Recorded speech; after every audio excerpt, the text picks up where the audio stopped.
Hi ಮಕ್ಕಳೇ. Okay, ಈಗ ಇನ್ನೊಂದು ಸ್ವಲ್ಪ ಮುಂದುವರಿಸೋಣ. ಹಳೆ ಎಪಿಸೋಡಿನ ಮುಂದಿನ ಭಾಗ. ಸುಮಾರು ಕೃಷಿ ಯೋಗ್ಯವಾದ ಭೂಮಿಯಲ್ಲಿ, ಅಂದ್ರೆ ಎಲ್ಲೆಲ್ಲಿ ಅಗ್ರಿಕಲ್ಚರ್ ಮಾಡ್ತಾರೋ ಆ ಭೂಮಿಯಲ್ಲಿ ಸುಮಾರು ಎಕರೆಗೆ 53,000 ಹುಳ ಇರುತ್ತೆ ಅಂತ ಹೇಳಿ ಡಾರ್ವಿನ್ ಅವರು ಹೇಳಿದ್ರು. ನೀವು ಚಾರ್ಲ್ಸ್ ಡಾರ್ವಿನ್ ಕೇಳಿರ್ಬಹುದು, ಅವರು ಹೇಳಿದ್ದು ಇದನ್ನ.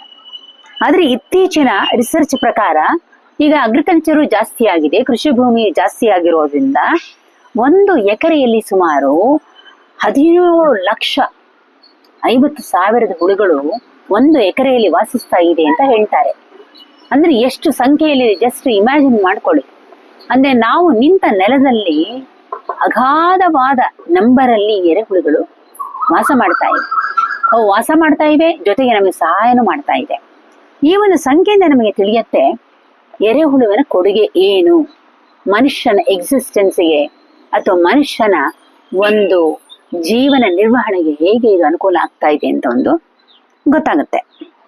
ಮತ್ತೆ ಜೀವಂತವಾಗಿರೋ ಪ್ರತಿ ವ್ಯಕ್ತಿಗೂ ಸುಮಾರು 7 ಮಿಲಿಯನ್ ಎರೆಹುಳುಗಳ ಬೆಂಬಲ ಬೇಕು ಅಂತ ಹೇಳುತ್ತೆ. ಯಾಕೆಂದ್ರೆ ಅವುಗಳು ಗಿಡಗಳ ಆಹಾರ ತಯಾರಿಕೆಗೆ ಪ್ರತಿಯೊಬ್ಬ ಮನುಷ್ಯನಿಗೆ ಇಷ್ಟೊಂದು ಕಾಂಟ್ರಿಬ್ಯೂಟ್ ಮಾಡುತ್ತೆ ಎರೆಹುಳುಗಳು. ಆ ಸಂಖ್ಯೆಯಲ್ಲಿ ಅದು ನಮಗೆ ಸಪೋರ್ಟ್ ಮಾಡ್ತಾ ಇದೆ. ನಾವು ಅದಕ್ಕೆ ಗ್ರೇಟ್ಫುಲ್ ಮತ್ತೆ ಥ್ಯಾಂಕ್ಫುಲ್ ಆಗಿರ್ಬೇಕು, ಅದನ್ನ ರೆಕಗ್ನೈಸ್ ಮಾಡಬೇಕು. ಈ ಎಕನಾಮಿಕ್ ಇಂಪಾರ್ಟೆನ್ಸ್ ಇಂದಾನೆ ಎರೆಹುಳುಗಳನ್ನ ಕಲ್ಚರ್ ಮಾಡ್ತಾರೆ. ಒಂದು, ಆಹಾರಕ್ಕಾಗಿ ಕೆಲವರು ಬಳಸ್ತಾರೆ, ರಫ್ತಿಗಾಗಿ ಕೆಲವರು ಬಳಸ್ತಾರೆ, ಇನ್ನು ಕೆಲವರು ವರ್ಮಿ ಕಲ್ಚರ್ ಅಂತ ನೀವು ಕೇಳಿರಬಹುದು. ಎರೆಹುಳುವಿನ ಸಾಕಣೆ, ಇದನ್ನ ನಾವು ಮನೆಯಲ್ಲಿ ಒಂದು ಸಣ್ಣ ಹೂವಿನ ಕುಂಡದಲ್ಲೂ ಮಾಡಬಹುದು, ಸಣ್ಣ ತೊಟ್ಟಿಯಲ್ಲಿ ಮಾಡಬಹುದು, ಅಥವಾ ಜಮೀನಲ್ಲಿ ಮಾಡಬಹುದು. ಎಲ್ಲಿ ಮಣ್ಣು ಯೋಗ್ಯವಾದ ಮಣ್ಣಿರುತ್ತೋ, ಆ ಮಣ್ಣಿಗೆ ಒಳ್ಳೆ ಕ್ವಾಲಿಟಿ ಇರುತ್ತೋ ಅಂಥ ಮಣ್ಣಿನಲ್ಲಿ ಎರೆಹುಳುಗಳನ್ನ ನಾವು ಬೆಳೆಸಬಹುದು.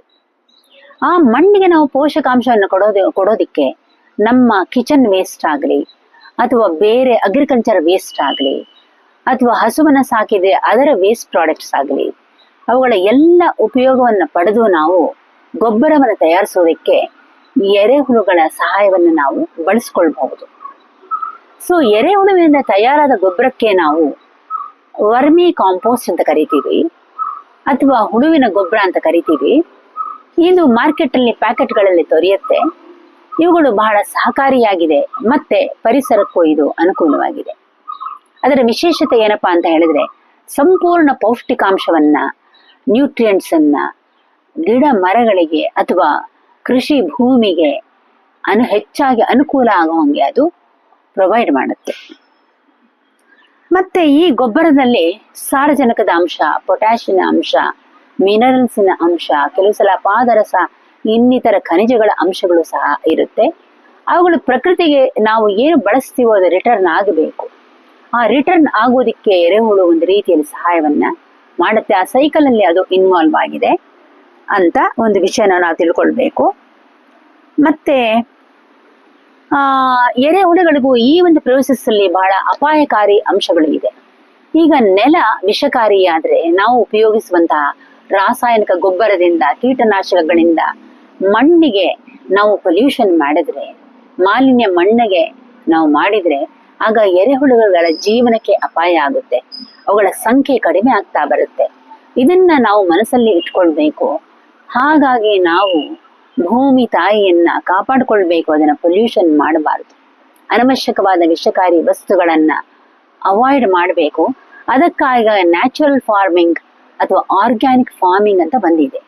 ಇದರಲ್ಲಿ ಪ್ರತಿಯೊಂದು ನ್ಯಾಚುರಲ್ಲು, ಟಿಲ್ಲಿಂಗು, ವೀಡ್ ತೆಗೆಯೋದೇ ಇಲ್ಲ. ಇವಾಗ ಅದನ್ನೇ ಕಟ್ ಮಾಡಿ ಮಾಡಿ ಮಾಡಿ ಕೊಳೆಯೋದಕ್ಕೆ ಬಿಡ್ತಾರೆ. ಎರೆಹುಳುಗಳು ಅದನ್ನು ಗೊಬ್ಬರವಾಗಿ ಪರಿವರ್ತನೆ ಮಾಡುತ್ತೆ.